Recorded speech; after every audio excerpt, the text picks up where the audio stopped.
everyone, I'm Karen TV and I help moms balance parenting with their personal and professional life. I also have a beautiful little girl who's 4 years old. Her name is Abby and she has put into test everything that I'm gonna talk to you today. So I'm gonna go straight to the point and start with my number one truth, and that is that you are going to feel like you're doing it wrong more often than you think. I'm getting better with it, but I promise you in the beginning when I would say something that I wasn't supposed to say or do something that I wasn't supposed to do, I would feel like I'm failing. This positive discipline thing, it's not for me. I can't do this right. I'm gonna keep making the same mistakes that my mom did. And I was so hard on myself. I always said to my daughter, mistakes are opportunities to learn. Oopsie, it's just a mistake. Mistakes happened. Accidents happened. And I was trying to teach my daughter with words that doing things wrong is okay, that making mistakes is okay, that you don't have to do everything perfect, that progress is better than perfection, yada yada yada. The problem was that I wasn't doing that or giving that to myself. And the truth is that kids are looking at us and they're observing everything the way that they see it. And that was a motivation that I needed to have more compassion towards myself, to be more okay with making mistakes, and to be less worried if I wasn't doing the things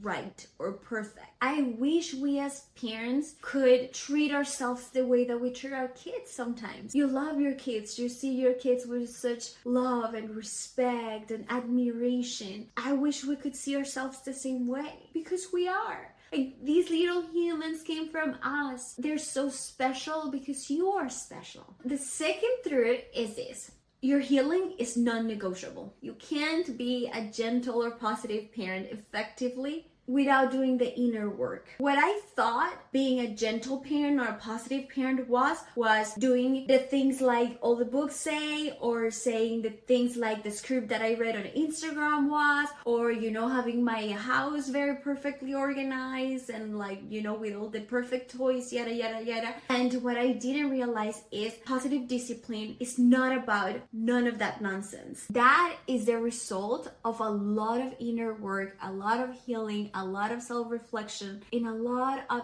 effort that you do by working on yourself and learning about yourself and doing all these things over and over and over again every single day. And by doing that, you will mirror all of that to your child. And because they're watching you, they're gonna repeat the things that you do. They're gonna say the things that you say. They're gonna believe the things that you believe. So it's not enough with loving them. When you love your kids are seeing the way that you love somebody else. But when you love yourself, you're teaching your kids how to love themselves. There's no scripts. I am the type of person that I want to have a plan and follow the plan. If I don't follow the plan, then I did something wrong. If I follow the plan, then thumbs up. What I realized is all these scripts, all these things that people tell you to say or how to handle all these problems, as much great for inspiration that can be, truth is that there's no scripts for parenting. There's no scripts for saying the right thing. There's no script for handling a tantrum. I love to share with you guys how I handle tantrums or situations with my daughter, but I always say I did it this way, but I could have done it another 1,000 ways and still be effective and still be good and still be considered positive discipline. I develop different strategies, different principles, different values that I want to teach my daughter, but the way that I deliver the message, the teachings, the lessons, it varies. The way that I respond, the things that I say, even the strategies that I use change depending on my mood or depending on her mood, depending on the situation, depending if I am with people or not, depending if it's at school, depending if it's something that I can control or I can't. So there's so many different variables that's why talking about specifics is super hard. But when you know that the basic of what you're saying has a main principle, has a main value that you want to teach your kids, that's what is really important. And if you want to learn any of what I do, the strategies that I use, the plan that I follow, I created a 7-day positive discipline plan for busy moms. And if you're interested, I'm going to leave that link in the description below. But let's go with our next truth. There are going to be days when you are so stressed, so overwhelmed, when your cup is so empty, empty, that you just want to give up and go back to the old patterns. And if you're going through one of those days, or if you've had those days, just remember that feelings come in waves. And if you know, a wave rises and then goes down and then disappears. Feelings follow that cycle. So something that I'm practicing is allowing myself to let the feeling have its own cycle. You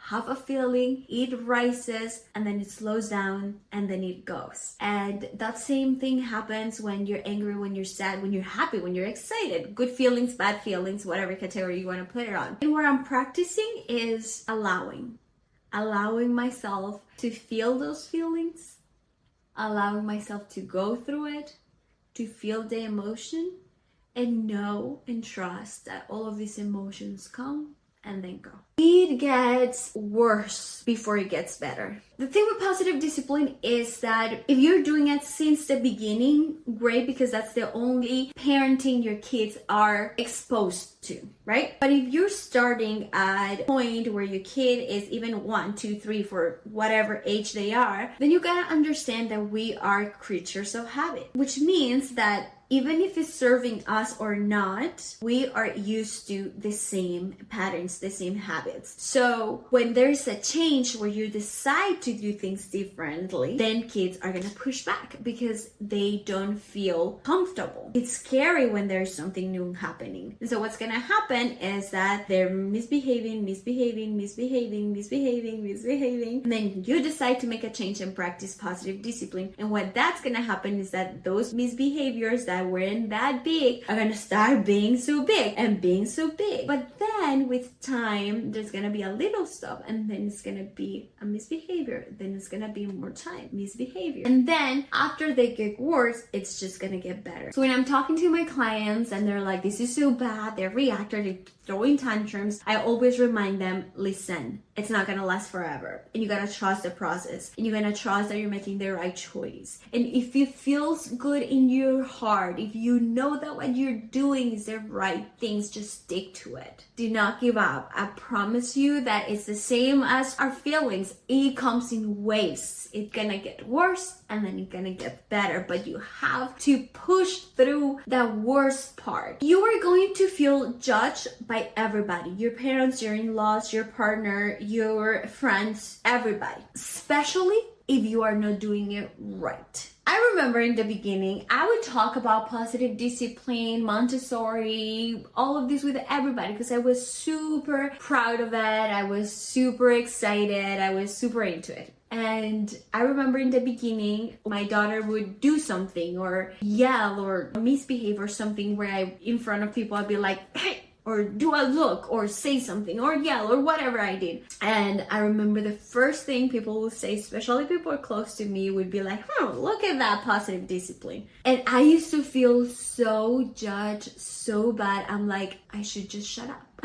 I shouldn't be talking about all of these because every single time I will be punished for making a mistake. And that's how it feels. Even if they say it as a joke, you're gonna feel that judgment from people. And that's okay. I encourage you to let it go. When you care too much of what people say about you or what people think about your parenting or your life in general, you are giving people power to control your life. Hey, you have control over my life. You tell me how am I doing. And what I'm asking you here is take that freaking power back. They want to judge you, let them. They want to say something, let them. They want to make fun of you, let them. And take your power back and remind yourself that what you're doing because you want it, because you feel like it, because it's the right thing to do in your heart, because you love yourself and you love your kids and they deserve that effort of you. Being calm is a natural. It's a skill that you have to develop, especially if you didn't grow in a family where your mom was super calm or that was the way that, your family raised you in this calmness. Usually being calm is just something that doesn't come natural, but it doesn't mean that you can't be. It means that you have to make a choice of developing a new skill, like patience, like discipline, like working out, like cooking. All of those are skills in life that you didn't have, but you cultivated. And this is a great exercise that I do with my clients, and I tell them, think of the hardest thing that you've done in your life. And then remember how you felt when you first started. And use that as your evidence to prove yourself that you can do hard things, that you can develop new skills. And whenever you feel like you're losing it, that you can't do this shit anymore, that this is harder than you thought, just remember yourself that that's okay. Allow yourself to go through your feelings. And then remind yourself that all the amazing things that you're being able to do in your life, and that just as you did that, you can do this shit too. You will mess up a lot, more often than you think. But the most important thing is not whether you mess up or not, is how you repair. I talk about this in my 7-day positive discipline plan, and that's making amends. It doesn't matter if you make mistakes. In fact, you should. That's how you learn. That's how you grow. I think the most important thing that people forget to mention is the afterwards of that mistake. How you handle those mistakes. What you do after you make a mistake. That's what really matters. How you repair your relationship, how you apologize, what are the things that you say yourself you're gonna do, the way that you problem solve your situations, the compromises that you make. Those are the things that really, really matter. Here's another one that I absolutely adore. Your child will still hit you, bite you, throw tantrums, make messes, cry, scream, all the things that you don't like, or all the misbehaviors, all the power struggles, they will still happen because positive discipline isn't magic.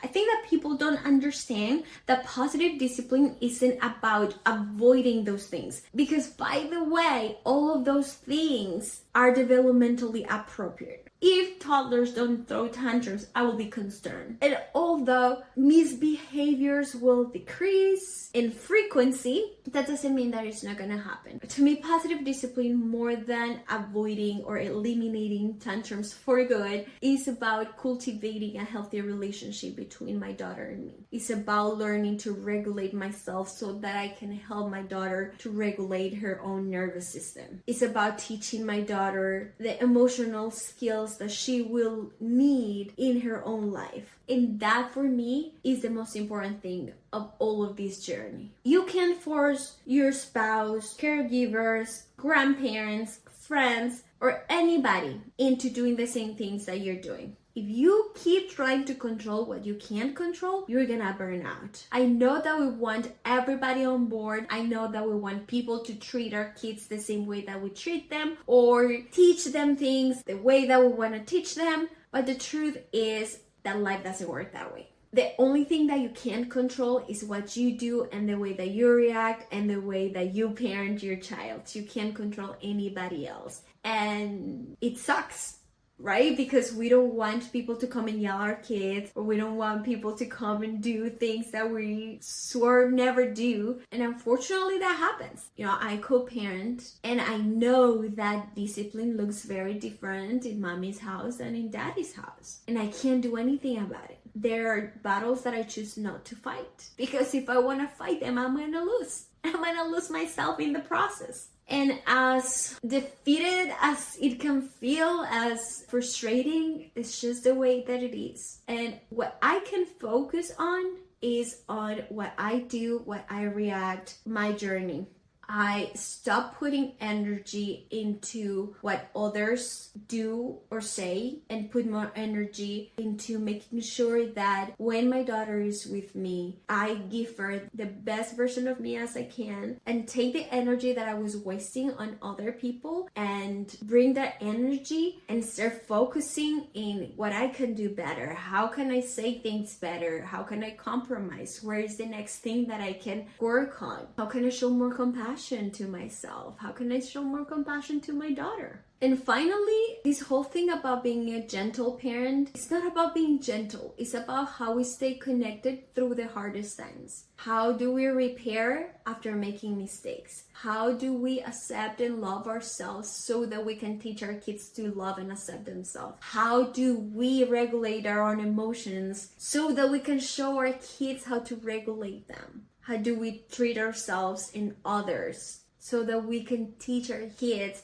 how to treat themselves and others. So if you are new to positive discipline, positive parenting, I created a 7-day positive discipline plan for busy moms. It's a short course that I am giving away for a very affordable price. And the reason why is because I want everybody to have it. I want moms and parents to be able to access to this information and be able to practice all of these strategies from now. And also, I am from Colombia, and my dream ever since I became a mom was to have a nonprofit in Colombia where I could help little kids and single moms, and we've been able to do it. We started last year with Abby and my family, and it's been so rewarding and beautiful. And if you want to be part of that journey, go ahead and get your course right now, because a portion of your purchase goes towards helping moms in a third world country. So thank you so much for all your support, your love. I'll see you guys in the next one.